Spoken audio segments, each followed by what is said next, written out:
Shalom, and Hag Sameach. You know, today we're celebrating the feast of Shavuot or Pentecost, and it is a heartwarming festival as it speaks to every believer. But before delving on this great subject, this great festival, we need to focus. Dans le message, on va se concentrer sur ce qu'on voit un peu dans les nouvelles au sujet d'Israël et le Hamas. Alors qu'Israël commençait à sortir de la crise du COVID, il y a eu une attaque depuis lundi dernier. Plus de 2000 missiles ont été lancés, et souvent dans la population civile en plus. Mais avez-vous remarqué qu'il y a quelque chose de très particulier au sujet de cette guerre? Avez-vous vu la main de Dieu là-dedans? Il y a quelques points qui font ressortir que ce n'est pas logique au niveau d'une bataille militaire, parce que au-dessus de 2000 missiles de Qassam qui sont payés par l'Iran surtout, vous remarquez que très peu ont touché la cible qu'ils voulaient atteindre. Et il y a eu quand même des morts en Israël, mais on voit la disproportion comparée à ce qui aurait pu arriver. Donc on voit que il y a des missiles qui ont passé à travers, mais le dôme qu'il appelle de protection est resté quand même efficace. Et devant nos yeux, on voit que tout ce qui arrive, on voit que Dieu est derrière ça. On voit que le Hamas a tellement de pertes. Et est-ce qu'ils pourraient penser qu'avec une si petite armée comme ils sont, on pourrait gagner contre Israël, qui a une puissance très forte et même une puissance nucléaire? Mais on voit qu'ils ont une haine éternelle. Dieu en a parlé dans Ézéchiel 25, d'une haine éternelle qu'ils ont. 25, verset 15. C'est vraiment une animosité qui vient de tout profond, spirituellement, parce que ça vient du malin. Et on voit que dans les prophéties, que ça va s'approcher vraiment, ça va grandir plus que s'approche le retour de Jésus, sa seconde venue. Et parce que vu que le mal sait, l'ennemi sait que Jésus va régner en Israël, c'est là que tout se concentre, les forces du mal contre Israël, parce que c'est là que Dieu va régner. Donc on voit que les gens sont différents des Palestiniens dans le temps, mais c'est la même haine qui les amène.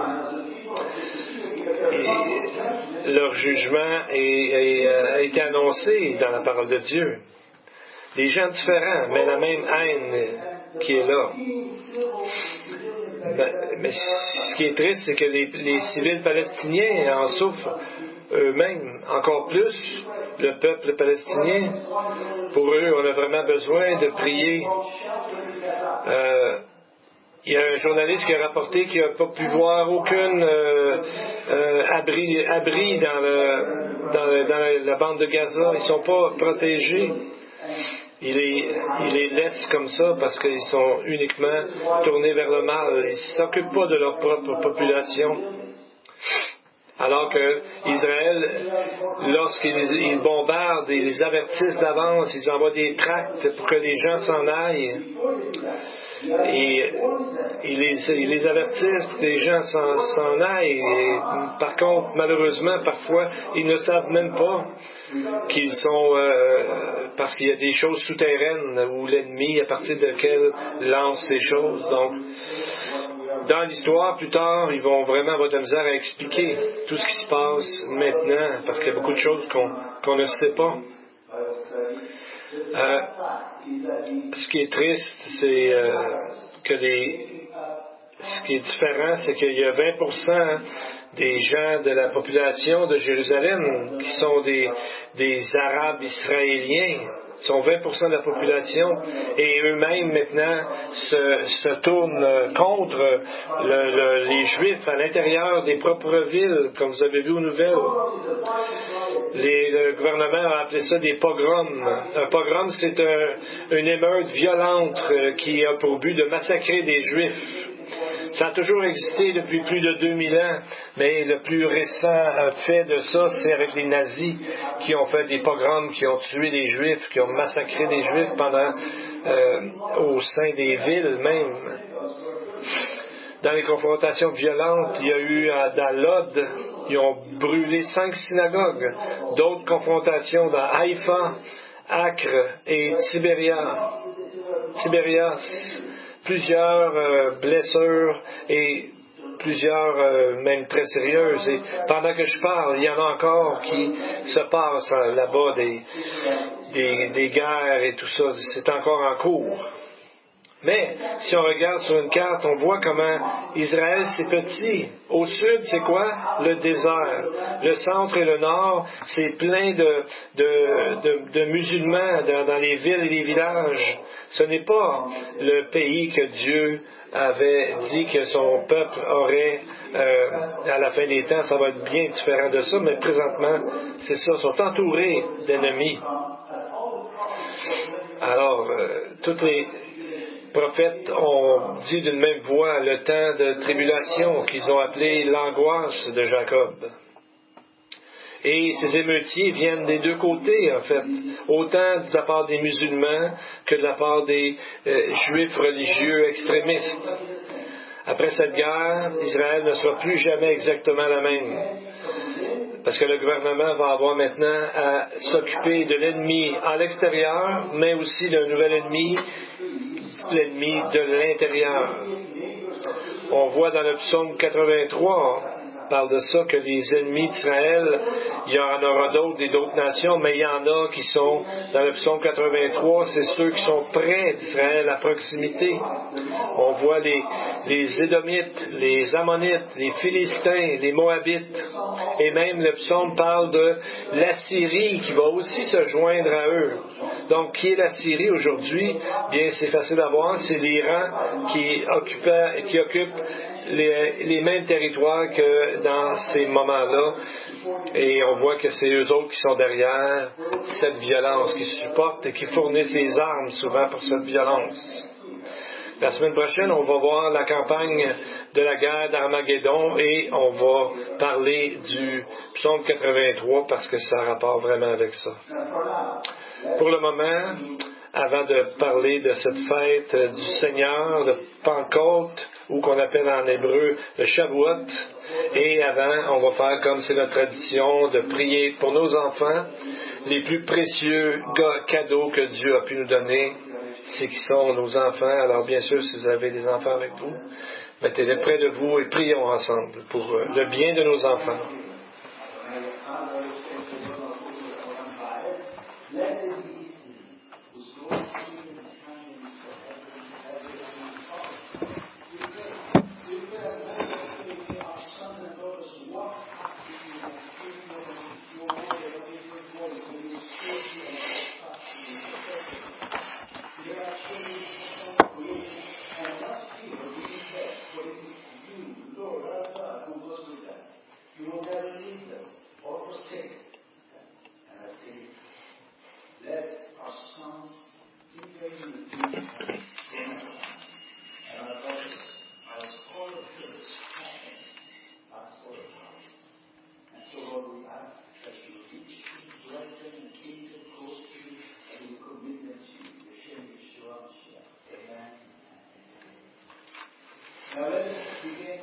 Bien, je commence par vous souhaiter bonne fête, parce que c'est la fête de Bethariel, mais c'est la fête de toutes les assemblées de Dieu à travers le monde. On a plus de 2000 ans et on est encore très vivant parce qu'on est renouvelé par sa grâce chaque jour de notre vie. C'est au moment du Shavuot que l'Église, l'Assemblée de Dieu, le corps du Messie est né.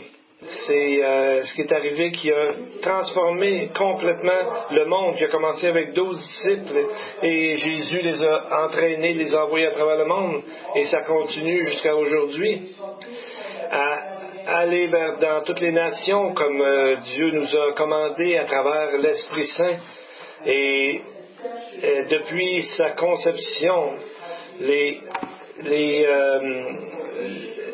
l'Église a contribué à amener beaucoup de choses dans la société occidentale. Cette société, dans le fond, avec une base judéo-chrétienne, a amené beaucoup de bienfaits au niveau médical, au niveau légal, et tout ça. Il y a beaucoup de choses qui prennent racine dans la parole de Dieu. Donc, ce qui nous donne les droits humains, la famille, la liberté politique, l'éducation, les droits humains, tout ça est basé au départ dans les principes de la Bible. Mais aujourd'hui, on minimise l'importance de la parole de Dieu. On parle beaucoup d'autres choses que de la parole de Dieu. Mais on est encore là avec le même livre, la même Bible. Et on est là jusqu'à temps que Dieu nous appelle à lui. Amen. Au même moment que ce nouveau mouvement, l'Église, prenait forme, ça a fait un grand impact sur la ville de Jérusalem, tellement que les chefs religieux sont devenus vraiment nerveux et dérangés par ça.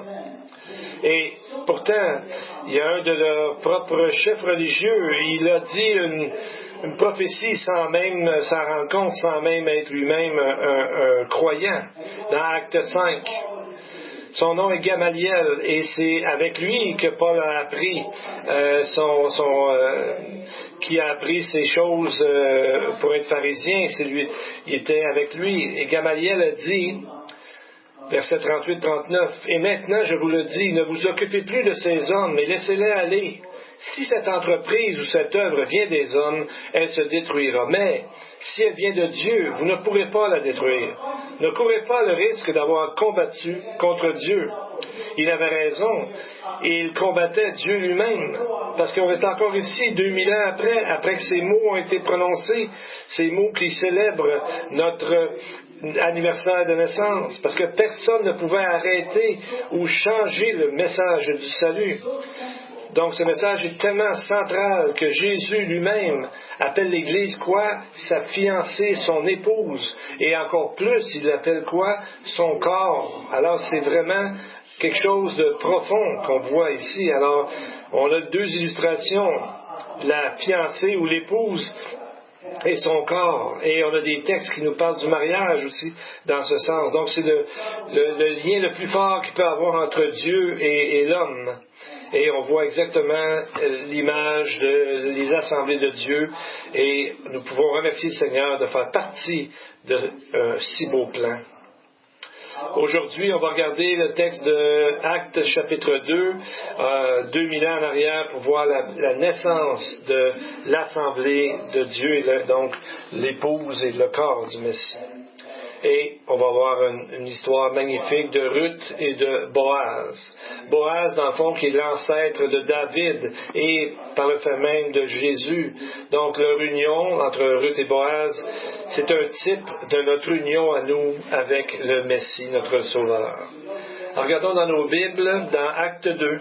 Et tout ça a commencé le jour de Shavuot, le jour de la Pentecôte, quand les disciples et tous les autres croyants étaient dans la chambre haute, peut-être la même chambre haute qui était lorsqu'ils ont eu le dernier repas de Pâques avec Jésus.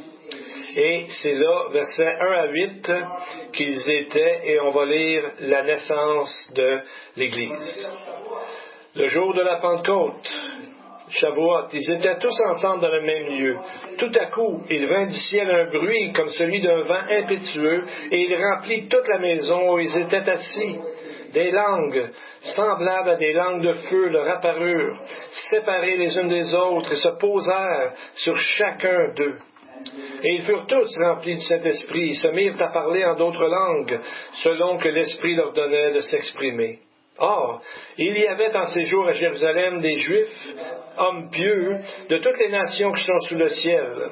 Au bruit qui eut lieu, la multitude accourut, et elle fut confondue parce que chacun les entendait parler dans sa propre langue. Ils étaient tous dans l'étonnement et la surprise. Ils se disaient les uns aux autres, « Voici, ces gens qui parlent ne sont-ils pas tous Galiléens? Comment les entendons-nous dans notre propre langue à chacun, dans notre langue maternelle? » Voyez-vous, c'est le jour qui a été prophétisé par Joël et Jérémie, et de grands miracles avaient été prophétisés. Et le Roi Kodesh, l'Esprit de Dieu, est arrivé sur eux. Et ils ont été remplis de la présence pour célébrer une nouvelle ère qui commençait. Et ils ont commencé à parler différents langages qu'ils ne connaissaient même pas. Mais pourtant, les gens comprenaient le langage dans lequel ils s'exprimaient. Donc, les langages différents maintenant, ce n'était plus un empêchement, parce que c'était une preuve que Dieu maintenant appelait les gens à que la parole de Dieu aille dans toutes les nations. Donc, c'est le renversement, dans le fond, de la malédiction qu'il y avait eu sur Babel, qui était en rébellion, où est-ce que Dieu a rendu le langage des gens et a créé une confusion pour que les gens ne puissent plus s'auto-détruire en se rebellant contre Dieu. Et on voit qu'il y a au moins 16 différentes langues. On va en mentionner juste quelques-unes. L'arabe, le grec, l'italien, l'hébreu. Donc, des gens de toutes sortes de pays. Qu'est-ce qu'ils faisaient tous à Jérusalem à ce moment-là? Bien, ça nous montre exactement comment notre Dieu est grand. C'est que la raison, c'est que le Shavuot est une des 3 grandes fêtes où Dieu convoquait tous les gens à aller à Jérusalem pour ces fêtes-là, pour ces 3 fêtes-là. On va voir dans Lévitique 23. Plusieurs connaissent cette lumière, cette lampe ici. En fait, c'est probablement qu'il parle du chandelier qui est là. Ça représente les 7 fêtes qu'on voit, en fait, et ça doit être sur l'écran, pour montrer que tout ça amène au royaume messianique. Les 4 premiers sont des fêtes qui accomplissent le programme du Messie pour sa première venue. La Pâque est la première fête, où est-ce que Jésus meurt pour le péché du monde. Il était sans péché, sans aucun levain, et à ce moment-là, il a ressuscité pour justement créer ça. Ensuite, il a ressuscité à la fête des prémices. Et aujourd'hui, nous célébrons la 4e fête, qui est la 50 jours après sa mort. Donc, c'est ce qu'est la Pentecôte. C'est le moment maintenant, c'est dans le temps de grâce avant que l'enlèvement arrive. Nous sommes dans ce temps pour justement partager aux autres la bonne nouvelle. Ensuite, on a la 2e série des fêtes d'Israël qui commence avec la fête des trompettes, qui représente la résurrection des croyants et l'enlèvement de l'Église du Seigneur qui va à sa rencontre. Une fois que les croyants sont partis de ce monde, alors les prophéties de la fin des temps vont commencer avec des famines, des guerres, etc. Et il y a aussi la fête du Yom Kippour, le jour du pardon, qui amène finalement la seconde venue de Jésus, et avec l'accomplissement lors de la Sukkot qui symbolise la fin le début des temps messianiques, et le millénium. Dans ces 7 fêtes, on a toute l'histoire de la rédemption, de la Pâque jusqu'à la Sukkot. Mais j'aimerais vous montrer qu'on porte notre attention sur 3 fêtes en particulier. Dans le Deutéronome 16:16, Dieu ordonne à tous les Juifs de partout dans le monde de venir 3 fois par année au temple de Jérusalem. Et il a choisi ces 3 fêtes où est-ce que les Juifs devaient partager un immense repas et être en communion ensemble et avec leur Dieu. La plupart des commentaires rabbiniques sont assez silencieux sur ces sujets, mais parce que quand on enlève Jésus des Écritures, à ce moment-là, ces fêtes ne font pas vraiment de grand sens. Mais pourtant, ça montre les 3 fonctions de Jésus, celui de prophète, de roi et de sacrificateur. Donc, tout ça nous pointait à un seul homme, le Messie, Jésus-Christ. Donc, il représente le prophète que Moïse avait dit qu'il viendrait dans Deutéronome 18. Alors, il y a les 3 fêtes. Il y a la fête des pains sans levain, et après ça, Jésus est mort et ressuscité. Ensuite, il y a la fête de la Shavuot, la Pentecôte. Et la 3e fête pour laquelle les Juifs devaient aller à Jérusalem de tout partout dans le monde, c'était la fête de Sukkot ou la fête des tabernacles. Donc, voyez-vous, c'est mentionné. Maintenant, c'est sa fonction de Jésus, c'est d'être le souverain sacrificateur qui est assis à la droite de Dieu. Et le livre des Hébreux nous en parle énormément de sa fonction de souverain sacrificateur. C'est mentionné 16 fois dans le seul livre des Hébreux, plus que de tout le nombre de fois qu'on parle de cela dans tout l'Ancien Testament au complet. Et à la fête de Sukkot ou des tabernacles, c'est là qu'il est dit dans Apocalypse 17, 14 que l'agneau est le Seigneur des Seigneurs et le Roi des Rois. Mais quand on compte comme il faut, il y a plus que 3 fêtes. En fait, il y en a 4. Parce que quand on parle de la fête des pains sans levain, c'est en même temps aussi la fête de la Pâque. Donc, il y a comme 2 fêtes dans une. Donc, dans le fond, c'est comme s'il y en a 4 des 7 qui sont là, dont on a parlé. C'est un peu comme si un père disait, tu sais, à ses enfants, j'aimerais que vous restiez un peu plus longtemps avec moi. Donc, il a créé ces fêtes-là. Alors aujourd'hui, comment pouvons-nous voir ces grandes fêtes pour nous? Alors c'est vraiment dans les 3 fonctions de Jésus que nous pouvons voir ça. La première, c'est la Pâque. La fête des pains sans levain aussi parle de notre salut et de notre sanctification. Ça, c'est quand il y a eu la mort et la pureté de Jésus qui est mort pour nous donner la vie éternelle. Dans le deuxième, c'est dans le fond le mariage et l'engagement avant le mariage, parce que la mariée, l'Église n'est pas encore avec Jésus, donc on est comme fiancés présentement. La troisième, c'est le mariage, et c'est ce qui va arriver dans Apocalypse 19, où est-ce que nous voyons que c'est là que ça va avoir lieu. Donc, on voit que ces fêtes, on en parle souvent dans les Écritures, comme si Jésus ne pouvait pas attendre. Il a vraiment hâte qu'on soit avec lui dans l'éternité pour célébrer.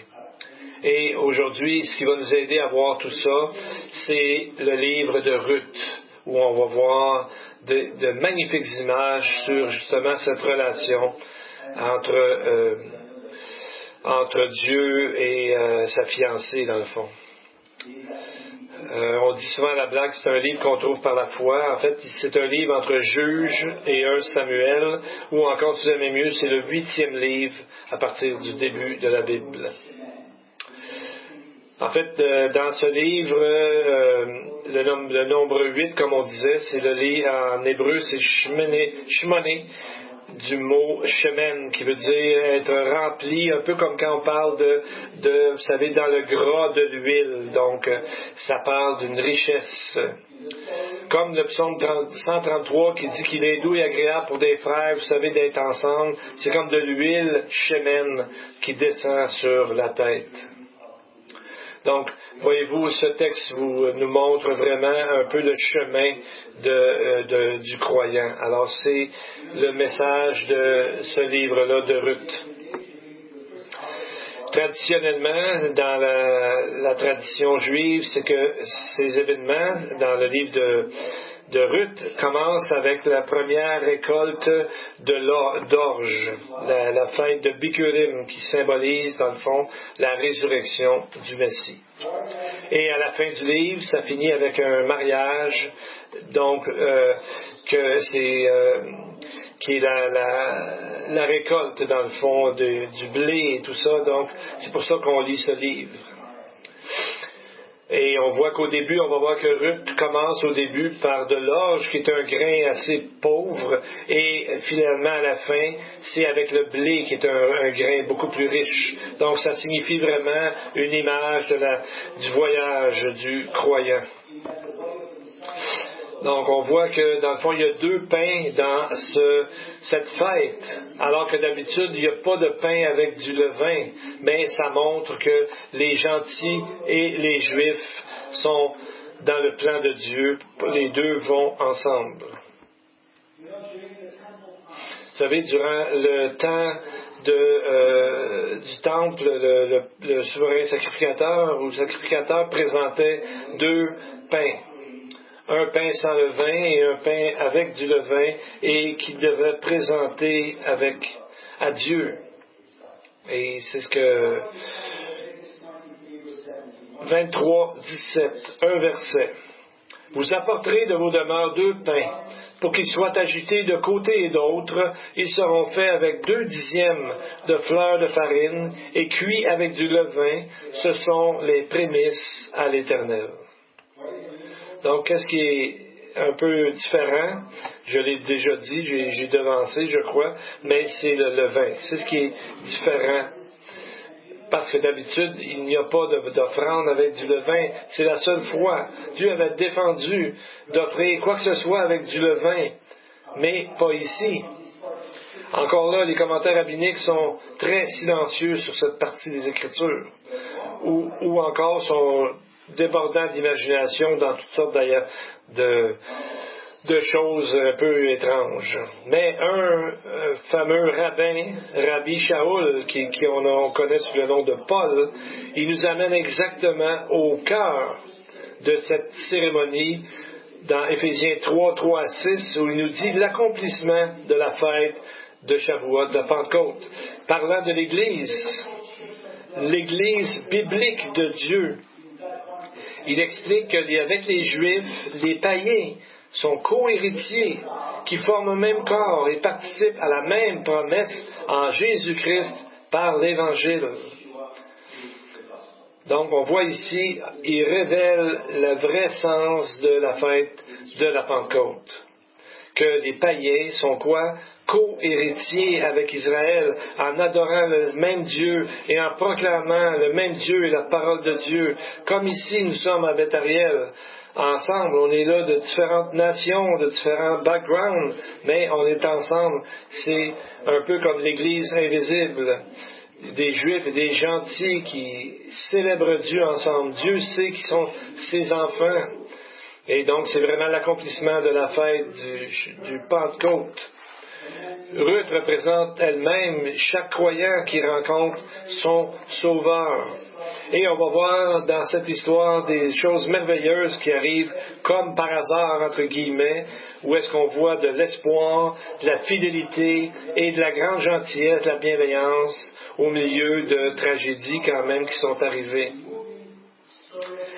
Donc c'était vraiment une belle histoire d'amour et qu'on va voir. On va surtout regarder le chapitre 2, qui est le chapitre, dans le fond, que l'on voit Dieu agir de belle façon. Ça m''a déjà arrivé de lire le chapitre 2 encore et encore, et il y a des bénédictions immenses là-dedans. Donc on voit, premièrement, ça commence par une histoire triste. Une famille de 4 personnes qui quittent le pays d'Israël pour aller vers le pays de Moab à cause d'une grande famine. 10 ans après, seulement une personne de la famille immédiate revient, c'est Naomi, qui retourne en Israël avec une femme parmi les gentils, Ruth.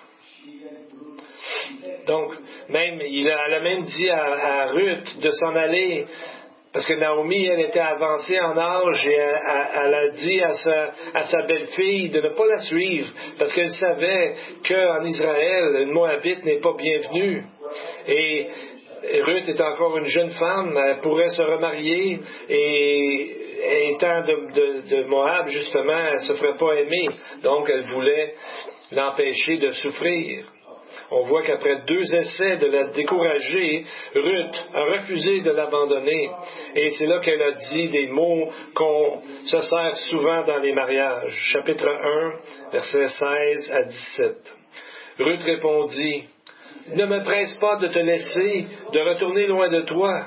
Où tu iras, j'irai. Où tu demeureras, je demeurerai. Ton peuple sera mon peuple, et ton Dieu sera mon Dieu. Où tu mourras, je mourrai, et j'y serai enterré. Que l'Éternel me traite dans toute sa rigueur, si autre chose que la mort vient à me séparer de toi. » Il n'y a rien comme ce genre d'amour pour attirer l'attention de Dieu, pour toucher le cœur de Dieu. Mais où est-ce que Ruth a pris une telle assurance, une telle foi et une sérénité dans l'adversité et de loyauté, alors il vient de vivre tellement de choses difficiles et elle fait face à un futur très incertain. Et on voit ces mots sont très... elle pense pas à elle. Ça aurait été beaucoup plus facile, dans un sens, de rester pour elle à Moab, c'est son propre pays. Mais on voit qu'elle mentionne le nom de Dieu 3 fois, et la 3e fois, elle l'appelle le Seigneur, Yud-Hé-Vavé, le tétragramme, donc on l'appelle des fois Jéhovah, qui est le nom propre de Dieu, son nom d'alliance avec Israël et son nom avec nous.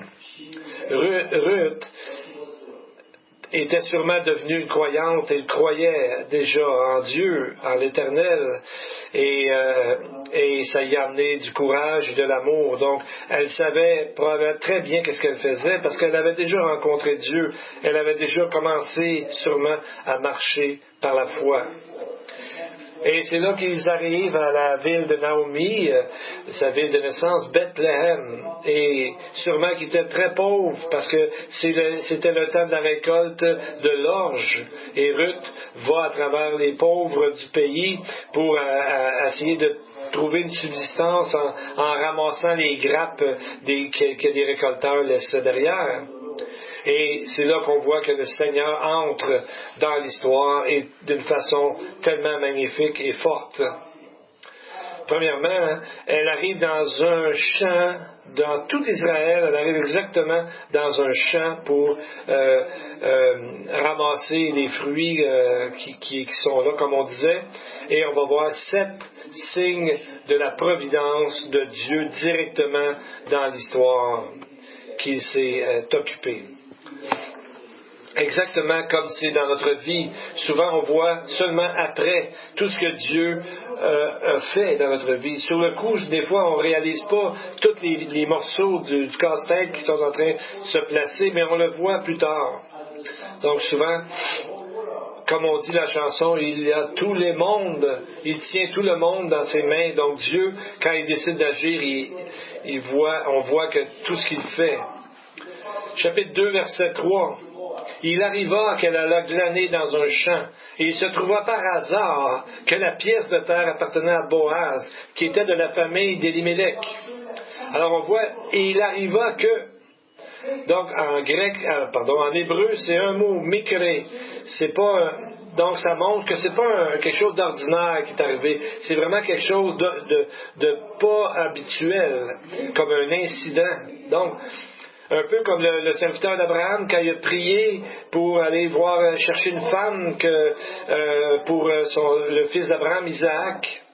Et il a prié, « Éternel, mon Dieu, fais qu'il arrive que je rencontre aujourd'hui une femme. » Alors, voyez-vous, Dieu a vraiment intervenu. Et c'est la même chose. Dieu a envoyé exactement Ruth dans ce champ-là en particulier, parce que Dieu avait prévu toute chose. Mais qui était Boaz? On va regarder verset 20 du chapitre 2. Naomi l'appelle le Goël, qui est celui qui est son racheteur, on pourrait dire ce mot, qui peut racheter le droit de Naomi parce qu'elle était veuve. Donc, un Goël, c'était un mâle qui pouvait réclamer la propriété en mariant une femme. Il pouvait en même temps réclamer son bien qu'elle avait eu avec son mari. Nous, notre Goël, c'est Jésus.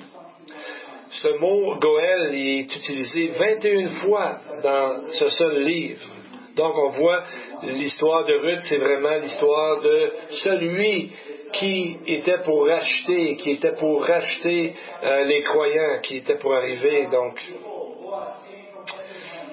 le deuxième signe de la providence, verset 4. « Et voici, Boaz vint de Bethléem, et il dit au moissonneur, que l'Éternel soit avec vous. Il lui répondit, que l'Éternel te bénisse. » Ça commence par des mots importants, c'est Veine Boaz. Iné, ça veut dire voici. Ça veut dire, c'est une expression pour attirer l'attention. Donc, c'est comme nous, on dit des fois, hey, croirais-tu ça que, voyez-vous, c'est un peu la même chose. Et Boaz est arrivé exactement au moment où Ruth était en train de glaner. Alors, voyez-vous, c'est vraiment la providence de Dieu. Le troisième signe de providence, on voit que Dieu, quand il se met à bénir, des fois, ça va vite, ça découle vite. Verset 5. Boaz dit à son serviteur chargé de surveiller les moissonneurs, « À qui est cette jeune femme? » On voit que tout de suite, il l'a remarqué, Ruth. On ne sait pas trop exactement pourquoi, mais il est venu exactement voir la récolte. Ce n'était pas tous les propriétaires non plus qui faisaient ça. Et il n'a pas été voir son chef de chantier. Tu sais, au début, il est allé voir les gens pour dire que l'Éternel le bénisse. Donc, on voit sa qualité d'homme, mais en même temps, il l'a remarqué. Et en plus, lui, c'est sûr que c'est Dieu qui a créé cette rencontre-là et qui l'a fait qu'il a remarqué. Le quatrième signe de la providence, c'est versets 6 et 7. Le serviteur chargé de surveiller les moissonneurs dit, « C'est une jeune femme moabite qui est revenue avec Naomi du pays de Moab. Elle a dit, « Permettez-moi de glaner et de ramasser les épis entre les gerbes derrière les moissonneurs. » Et depuis ce matin qu'elle est venue, elle a été debout jusqu'à présent et ne s'est reposée qu'un petit moment dans la maison. Donc, on voit un autre miracle. Pouvez-vous le voir? Premièrement, comment ce serviteur connaissait autant au sujet de Ruth? Elle venait d'arriver. C'est son premier jour. Et en plus, il a remarqué qu'elle a travaillé très fort toute la journée. Elle ne s'est pas reposée beaucoup. Donc, comment ça se fait que tu sais, on dirait qu'il ne pouvait pas s'empêcher de la remarquer? Une autre chose, c'est qu'on voit que Dieu ne nous épargne pas toujours les tragédies, mais dans les tragédies, il est avec nous. Même chose avec Joseph, que ça allait de plus en plus mal, on dirait. Il a été vendu aux Égyptiens, mais Dieu l'attendait, Dieu l'a sauvé. Daniel, la même chose, qui a été arraché de Jérusalem en train d'être détruite, mais Dieu l'attendait dans le pays de la captivité, il était là, parce que donc, ça nous aide à voir ces histoires-là, de garder notre espoir toujours en vie. Cinquième signe de providence, versets 8 à 9. Boaz dit à Ruth, « Écoute, ma fille, ne va pas glaner dans un autre champ. Ne t'éloigne pas d'ici et reste avec mes servantes.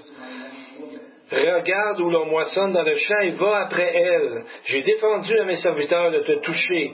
Et quand tu auras soif, tu iras au vase et tu boiras de ce que les serviteurs auront puisé. » Donc, on voit ici, Boaz, on dirait qu'il est déjà commencé à être pas mal amoureux de Ruth. On peut quasiment entendre déjà les cloches du mariage sonner en arrière-plan. Mais on voit qu'ici, Boaz voit que ça allait pas très bien pour ramasser des grains, mais il l'amène plus près de où est-ce que se passent vraiment les choses. Donc, elle était en arrière à ramasser ce qui était tombé, et là, il l'amène en avant. Et donc, on voit, il dit aussi, il a dit à ses serviteurs de ne pas la toucher. Le mot, c'est naga, qui veut dire des fois de frapper. Peut-être que le Targum dit, entre autres, que de molester même. Donc, probablement que c'est parce qu'elle étant moabite, peut-être que les gens l'insultaient ou auraient été portés peut-être à lui faire du mal. Et en plus, il a dit, tu iras au vase et tu boiras. Donc, on voit qu'il a pourvu de la protection, de la nourriture et aussi de quoi boire.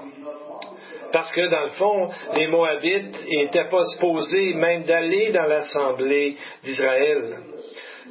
Parce que dans le texte, on voit Deutéronome 23, 3, où Dieu dit « Aucun Ammonite ou Moabite ne pourra entrer dans l'assemblée de l'Éternel, ni leurs descendants, même jusqu'à la 10e génération, ne pourront jamais entrer dans l'assemblée de l'Éternel. » Mais non seulement Ruth a pu entrer dans l'assemblée de l'Éternel, mais elle est devenue, dans le fond, l'arrière-grand-mère de David. Donc c'est grâce par-dessus grâce. Elle a dit, elle a dit, Ruth a dit à Boaz, qui suis-je pour pouvoir être remarqué de toi? Donc on voit là-dedans les promesses que Dieu a donné aux croyants, un peu comme Ruth. Et nous sommes comme Ruth, comme croyants. On voit que Dieu nous a traités d'encore de plus grande façon qu'elle.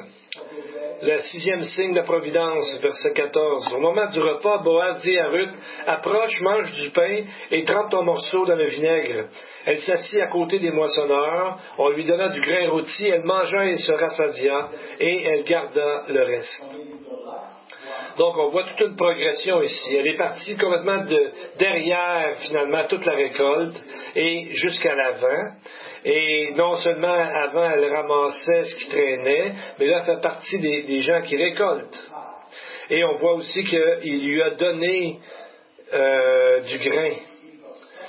Le mot en hébreu, passer ou offrir ou donner, dans les rabbins qui ont traduit ça, ont vu que c'est pas plus que juste quelques grains. Il disait que Boaz a rempli sa main de grains. Mais c'est dit combien il lui en a donné. Verset 17. Elle glana dans le champ jusqu'au soir, et elle bâtit ce qu'elle avait glané. Elle a eu environ 1 épha d'orge. C'est quoi ça, un épha d'orge? Eh bien, nous savons qu'un homère, c'est 1/10 d'un épha, et un homère, c'est une portion de nourriture par jour. Donc, Boaz, il a donné 10 fois l'équivalent d'une portion par jour. Donc, on voit vraiment la grâce de Dieu. Il a donné 10 fois plus. Mais Ruth ne savait pas encore qui était Boaz par rapport à elle, au niveau familial, etc. C'est lorsqu'elle a amené le grain à Naomi, c'est là que Naomi a dit au verset 20, elle a dit, « Ah, mais il est de ceux qui ont sur nous droit de rachat, en étant un proche de la famille. » En hébreu, c'est un mot, c'est Goël, celui qui rachète. Donc ici, Naomi voit la possibilité d'acquérir à nouveau ce qui avait été perdu parce que les maris étaient morts au début de l'histoire. Donc, elle voit, dans le fond, elle dit d'aller voir Boaz pour lui demander de la marier. Vous savez, donc c'est correct qu'une femme demande à un homme de la marier. Donc on voit le 7e signe de la providence de Dieu, dans le fond, c'est quoi? C'est le mariage. C'est le plus extraordinaire. C'est le mariage humain. Alors qu'on nous parle du mariage, on ne voit pas le mariage. C'est pas parlé dans l'histoire. C'est quelque part entre les versets 12 et 13 du chapitre 4. Mais pourquoi nous n'avons-nous pas été invités? J'aurais aimé voir le texte, comment ça a été célébré. Mais peut-être qu'il y a un but derrière tout ça, c'est que notre focus, on ne se concentre pas sur Boaz et Ruth, mais en faisant une brève introspection, on se rend compte que c'est l'histoire de notre propre mariage avec celui qui nous a rachetés divinement, Jésus Yeshua. Donc, si vous vous attendez d'être invité, on ne sera pas désappointé, on va être invité aux noces de l'agneau. Ça ne sera pas long qu'on va être invité à ce magnifique fête des noces de l'agneau, et puis on a très hâte. Mais toute cette expérience qu'elle a rencontrée, celui qui la rachète, a changé sa vie exactement comme un croyant qui accepte l'offre de salut de Jésus. La personne est complètement changée. Et là, Naomi, quand elle a revu Ruth revenir, c'est curieux parce qu'elle lui dit, Ruth 3, verset 16, elle revint auprès de sa belle-mère et Naomi dit, « Est-ce toi, ma fille? » Ruth lui raconta tout ce que cet homme avait fait pour elle. Le hébreu est différent. Au lieu de « Est-ce toi, ma fille », ça se lit « Mi, ati, biti ». C'est comme s'il disait « Qui es-tu, ma fille ?» C'est comme si Naomi ne l'a pas reconnu ou encore elle a vu un très grand changement dans elle. C'est comme ça que le Targum le traduit, comme si elle dit « Ma fille », c'est quelque chose de court.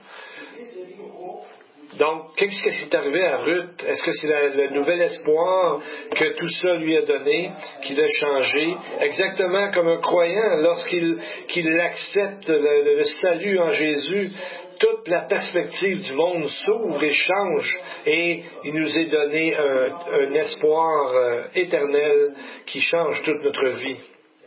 Donc, on voit que Dieu regarde notre cœur, un peu comme Boaz a vu Ruth, dans la manière qu'elle agissait, ça l'a touché. Et donc Jésus est comme ça, il nous regarde vivre, il nous regarde agir, parler, et il veut nous bénir de la même façon. Et ce qui est merveilleux, c'est quoi le dernier mot de ce livre? Le mot, c'est le nom David. Chapitre 4, versets 21-22. Salmon engendra Boaz. Boaz engendra Obed. Obed engendra Isaïe. Et Isaïe engendra David. Et le livre se termine comme ça. Et à quel endroit cette histoire se passe? À nul autre endroit que Bethléem, où David et Jésus sont nés. On voit la grandeur de Dieu ici. Genèse 49:10 dit que le Messie doit venir de la tribu de Juda. Boaz était de Juda. Et l'autre prophétie, c'est dans Michée 5:2 qui dit que le Messie va naître où? À Bethléem. Donc c'est là que c'est arrivé. Donc à partir de cette belle histoire, on voit exactement les premiers mots de quoi? Matthieu 1:1, où on voit que le Messie, fils de David. Prions. Now, Heavenly Father, we're so blessed to see how you move so graciously through this book of Ruth and through the 7 feasts of Israel, and especially in this one Shavuot, where we can already hear the bells of our own wedding. Let us enshrine these teachings in our hearts so we can always remember that you are with us, always, even when we don't see you. Your sovereignty is an anchor for us, for you are a God of mercy and keeper of promises. We have read that not even heaven of the heavens can contain you, yet you listen to the prayers of your servants who pray before you day and night. And to the congregation, the Lord bless you and keep you. The Lord make his face shine upon you and be gracious to you. The Lord lift up his countenance upon you and give you peace. Amen and amen.